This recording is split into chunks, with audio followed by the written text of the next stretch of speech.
So the process of updating these documents to reflect current wishes and ensuring that they are recognized by everybody. So Maria is caring for her father who has heart failure. She recently discovered that his advanced directives need updating to reflect his current wishes. Her father has started to worry about pain management options and the possibility of needing palliative care or hospice care. And Maria is unsure how to go about making these changes and ensuring that they are recognized by the healthcare providers. So can advanced directives be changed once they are in place? And how do we go about making those changes? So yes, advanced directives can be changed at any time as long as the individual is still legally competent to make their own decisions. It is important to review and update these documents periodically to ensure that the accuracy reflects the person's current wishes. So steps to change advanced directives. You want to review the current document that you do have. Carefully review the existing advanced directives to understand what changes need to be made. If you think that you're not wanting CPR, if you think you're not wanting a breathing tube, you can make those changes and discuss them with an individual to make sure that you can bounce back ideas. And really a professional, consult a professional to make these changes, like the primary, and also consult that legal professional. So you should work with a lawyer who specializes in elder law or estate planning to ensure the changes are properly documented and legally binding. And then you update the documents if you need to make a change. So make the necessary changes to the living will and/or the power of attorney for healthcare, and ensure that all changes are clearly documented. And that has to be done with a physician to make sure that you understand the changes. Someone has to sign off on that. And then distribute your updated copies like we talked about before. Make sure everyone has the newest copies to make sure that, and destroy that old version. Get rid of it because we want to avoid confusion. The last thing you want, and this has happened, the last thing you want is something to not be done or something to be done and the wishes aren't being met because we have an old copy. And the best place to place it, right, is on the fridge. God forbid something is to happen. Every paramedic knows, every EMT, paramedic, fire, police knows to look on the fridge. Everybody knows that. So if it's on the fridge, you're good. And important measures to discuss, right?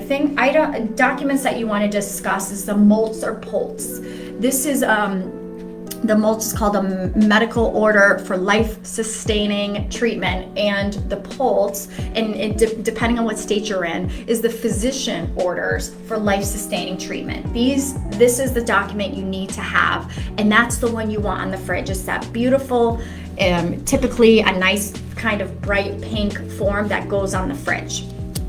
And these forms translate the individual's wishes into medical orders.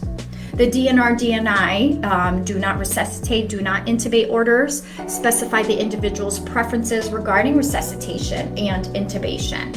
And other measures that you can include, pain management, hospice care, specific treatments or interventions, that if this was to happen, I want this to happen. And I'm gonna share to you guys one thing. I don't know if you can see it, but if I am on my deathbed, I want to make sure that I have lipstick. Put lipstick on me. These are silly things, but shave my chin, make sure these are, again, silly things. I'm a nurse. I've been a bedside nurse for a long time, so I think of these things. What do I want in my end of life? I want to go comfortably. I want to make sure that I'm provided the correct medication and the tender love and care that I give to others. So that is little wishes that I have and many other wishes that I prefer. So if the individual, and this is talking about someone that cannot make changes, if your loved one cannot make changes because they cannot make decisions for themselves, if they're no longer competent, the healthcare proxy or durable power of attorney for healthcare can initiate changes based on the individual's previously stated wishes and best interests. So again, those conversations that you may have had with your loved ones, with your family, you can bring that into, once you know that they just can't make the decisions anymore for themselves. How can you honor those wishes? And then again, if they can't make changes and they don't have a healthcare proxy, then it becomes a legal guardianship. In the absence of a healthcare proxy, the court will appoint a legal guardian. And always talk with your family. Really talk this out with your family. So the last little point, I just want to make sure, really important to have the regular updates reflecting current wishes. So as conditions and personal preference change, that you update those advanced directives, that the individual's current wishes are honored. Making sure it's legally compliant, right? Ensuring the documents are up to date and properly executed can prevent legal issues and ensure that healthcare providers follow the specific directives. There have been a lot of poor outcomes because we did not have legal documents in place. And the last thing you want is during a difficult time is having to make decisions that under emotional distress. So do it before it's too late. So by proactively managing, updating advanced directives, you can ensure that your loved ones or yourself, your healthcare preferences are respected through the entire illness journey.